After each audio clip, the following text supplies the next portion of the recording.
આણંદ જિલ્લાને વડોદરા જિલ્લા સાથે જોડતા ગંભીરા બ્રિજ દુર્ઘટનામાં બ્રિજ પર લટકેલા ટેન્કરને 27મા દિવસે રેસ્ક્યુ ઓપરેશન કરી ઉતાર્યા બાદ તેના માલિકને સોંપવામાં આવ્યું હતું, જેમાં આણંદના સાંસદ દ્વારા ટેન્કર માલિકને ટેન્કરની લોનના 1 હપ્તા પેટે 80,000ની સહાયનો ચેક સુપરત કર્યો હતો। ગંભીરા બ્રિજ દુર્ઘટનામાં એક ટેન્કર બ્રિજ પર લટકી રહ્યું હતું, જેથી ટેન્કર માલિકે આ અંગે તંત્ર સમક્ષ રજૂઆતો કરી હતી અને ટેન્કરની લોન બાકી હોય દર મહિને 80,000નો હપ્તો ભરવાનો થાય છે। જો ટેન્કર ફરતું નહીં થાય તો તેઓ આ હપ્તાની રકમ ક્યાંથી ભરપાઈ કરશે તેવી રજૂઆત કરી હતી। આ અંગે રાજ્ય સરકાર દ્વારા પોરબંદરની મરીન ઇમરજન્સી રિસ્પોન્સ સેન્ટરની ટીમની મદદથી 27મા દિવસે ટેન્કરને સુરક્ષિત બહાર કાઢી તેના માલિક રામશંકર પાલને સોંપવામાં આવી હતી। ટેન્કર 27 દિવસ સુધી બ્રિજ પર લટકેલું રહેતા રામશંકર પાલને લોનનો હપ્તો ભરવામાં તકલીફ પડે નહીં તે માટે સાંસદ મિતેશ પટેલે માનવતાના ધોરણે ઉદારતા દાખવી ટેન્કરની લોનનો 1 હપ્તો પોતાના તરફથી આપવાની જાહેરાત બાદ સાંસદ મિતેશ પટેલે ટેન્કર માલિક રામશંકર પાલને પોતાની ઓફિસમાં બોલાવી લોનના હપ્તાની રકમ 80,000નો ચેક રામશંકર પાલને સુપરત કરતા રામશંકર પાલે સાંસદનો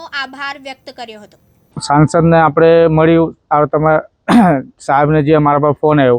કે હવે તમારે 1 હપ્તો હું કંઈ સોશિયલ મીડિયા પરથી એનો વાત મળી હશે અને સાંસદ સર જનહિતમાં કાર્ય કરે છે એટલે મને બોલાવ્યું કે મારા 4 દિવસ પહેલાં મારા એના ઉપર ફોન આવ્યો, મારા ઉપર આવું છે, તમારા 1 હપ્તો હું કરીને આપીશ, હું રક્ષાબંધનમાં બરોડા આવું પછી તમને કોલ કરીને બોલાવું। કાલે એમનો જ કોલ આવ્યો મારા ઉપર, તમે આવી જજો, હું આવું છે, આજની દિવસ શું એટલે હું સવારે તેંકલેશ્વરથી આવું। આજે સાંસદ સર મને જે 80,000 રૂપિયાનો ચેક આપું મારે 1 હપ્તો કરીને, સાંસદ સરને ખૂબ ખૂબ આભાર અને જે જનહિતમાં કાર્ય કરે સાહેબ એનો ખૂબ ખૂબ આભાર, એટલે ખૂબ આભાર, મારો થોડુંક રાહત મળી છે।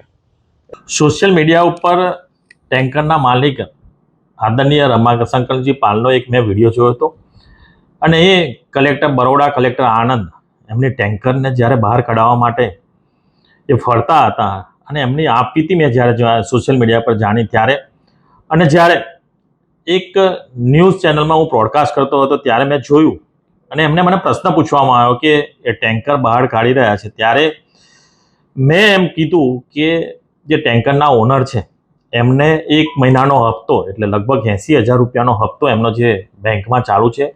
ટેન્કર બંધ હતું, 27 દિવસથી ટેન્કર એક જ જગ્યાએ ગંભીરા બ્રિજ પર પડેલું હતું, એમને કોઈ આવક હતી નહીં, તો એ હપ્તો કઈ રીતે ભરી શકે? અને ડ્રાઈવરને પણ એમને જે નોકરી હતી ડ્રાઈવરની પણ રોજીરોટી એના દ્વારા ટેન્કર દ્વારા ઘણા બધાના કુટુંબ ચાલતા હોય, ત્યારે મને એક એવું થયું કે આદરણીય પ્રધાનમંત્રી નરેન્દ્રભાઈ મોદી સાહેબ દેશ માટે અને દરેક નાગરિક માટે ક્યાંક ને ક્યાંક વિચારીને જ્યારે બધી યોજનાઓ મૂકતા હોય, છેવાડાના વ્યક્તિ સુધી યોજનાઓ પહોંચતી હોય, તો આ ટેન્કરના માલિકનો 1 હપ્તો ભરીએ